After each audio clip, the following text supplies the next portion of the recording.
In Zen, we work on a koan. And usually the first koan, not always, but usually the first koan is a word called mu. And I don't know if you're familiar with the word mu, M-U.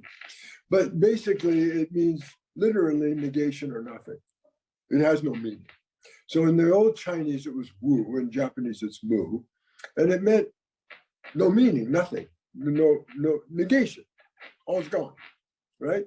So we sit there with this complete negation and we work on concentrating until the self disappears and we're just no, complete no. When we do that, when we completely lose ourself and become mu, become that, it's a complete affirmation of life itself.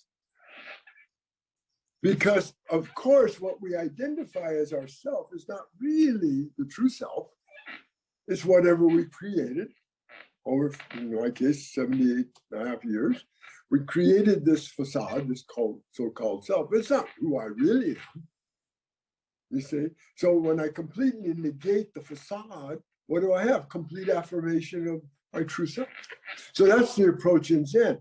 But what we didn't seem to get, we tried so hard in Zen, we all do, we try so hard to become one with it, we forget to distance ourselves from the self.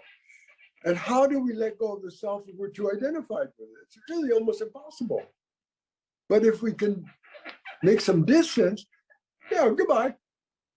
Having a good trip. I don't need you anymore. It's easier. So that's part of how this process works, is by doing these voices and separating from the self.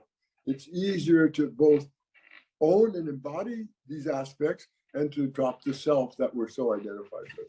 That's one aspect.